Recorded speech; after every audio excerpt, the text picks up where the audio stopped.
नमस्कार मित्रों, मैं हूं डॉक्टर रामजी भाई। आपके लिए एक छोटी सी कहानी लेकर आया हूं। कहानी आपको अच्छी लगे तो लाइक, शेयर एवं सब्सक्राइब करें तथा घंटी अवश्य दबाएं। आइए कहानी का आनंद लेते हैं। जैसे ही द्वारिकाधीश कृष्ण ने सुदामा के द्वारा लाए गए पोटली में से तीसरी मुट्ठी चावल उठाकर हाथ लगानी चाहिए, रुक्मिणी ने जल्दी से उनका हाथ पकड़कर कहा, क्या भाभी के लाए इन स्वादिष्ट चावलों के स्वाद का सारा सुख अकेले ही उठाएंगे स्वामी? हमें भी तो ये सुख उठाने का अवसर दीजिए। द्वारिकाधीश के अधरों पर एक अर्थपूर्ण इस्मत उपस्थित हो गई। उन्होंने चावल वापस उसी पोटली में डाले और उसे उठाकर अपनी पटरानी को दे दिया।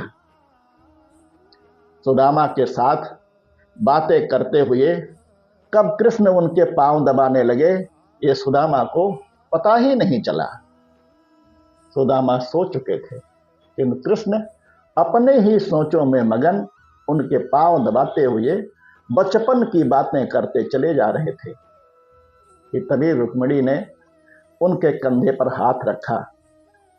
कृष्ण ने चौंक कर पहले उन्हें देखा और फिर सुदामा को, फिर उनका आशय समझकर वहां से उठकर अपने कक्ष में चले गए।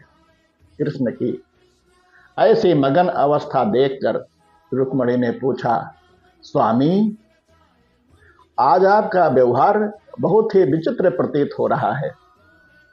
आप जो इस संसार के बड़े से बड़े सम्राट के द्वारिका आने पर उनसे तनिक भी प्रभावित नहीं होते हैं, वे अपने मित्र के आगमन की सूचना पर इतने भाव विह्वल हो गए कि भोजन छोड़कर नंगे पांव उन्हें लेने के लिए भागते ही चले गए।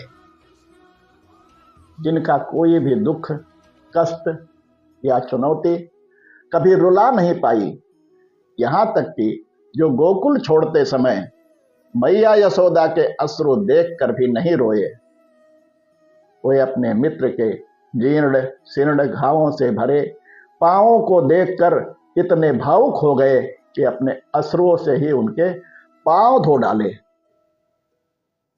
कूटनीति, राजनीति और ज्ञान के शिखर पुरुष आप अपने मित्र को देखकर इतने मगन हो गए कि बिना कुछ भी विचार किए उन्हें समस्त त्रिलोक की संपदा एवं समृद्धि देने जा रहे थे।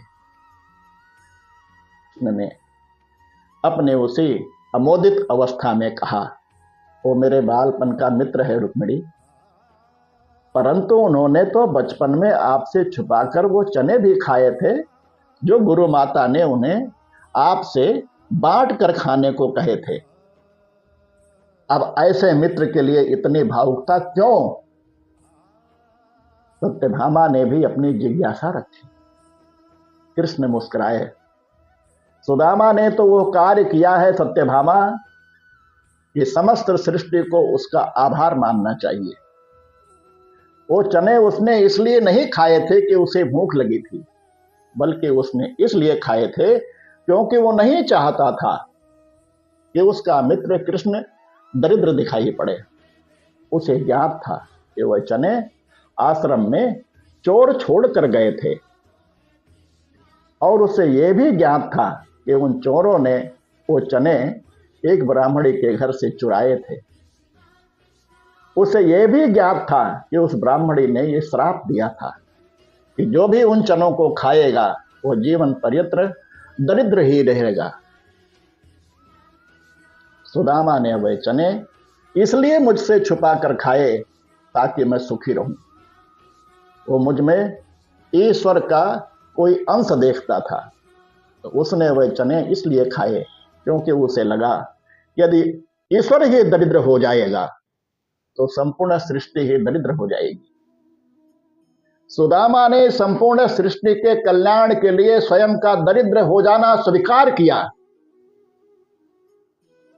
इतना बड़ा त्याग रुक्मिणी के मुख से स्वतः ही निकला। मेरा मित्र ब्राह्मण है रुक्मिणी, और ब्राह्मण ज्ञानी और त्यागी ही होते हैं। उनमें जन कल्याण की भावना कूट कूट कर भरी होती है। इक्का दुक्का अपवादों को यदि छोड़ दिया जाए तो सभी ब्राह्मण ऐसे ही होते हैं। अब तुम ही बताओ, ऐसे मित्र के लिए हृदय में प्रेम नहीं तो और क्या उत्पन्न होगा प्रिय?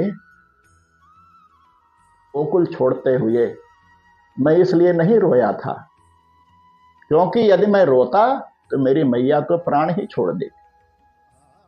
परंतु मेरे मित्र के ऐसे पांव देखकर, उनमें ऐसे घावों को देखकर मेरा हृदय भर आया रुक्मिणी।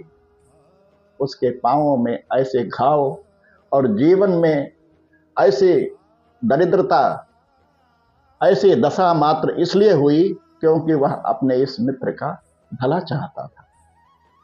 पता है रुक्मिणी, परिवार को छोड़कर किसी और ने कभी कृष्ण का इतना भला नहीं चाहा। लोग बाग तो मुझसे अपना भला करने की अपेक्षा रखते हैं। बस सुदामा जैसे मित्र ही होते हैं जो अपने मित्र के सुख के लिए स्वेच्छा से दरिद्रता एवं कष्ट का आवरण ओढ़ लेते हैं। ऐसे दुर्लभ मित्र होते हैं और न जाने किन पुण्यों के फलस्वरूप मिलते हैं। अब ऐसे मित्रों को यदि त्रिलोक की समस्त संपदा भी दे दी जाए तो भी क्या कम होगा। कृष्ण अपने भावुकता से भर्राए हुए स्वर में बोले। इधर कक्ष में समस्त रानियों के नेत्र सजल थे और उधर कक्ष से बाहर खड़े सुदामा के नेत्रों से गंगा यमुना बह रही थी। अगली बार फिर एक ऐसी नई कहानी के साथ आपसे भेंट होगी। तब तक के लिए सभी को जय श्री कृष्ण।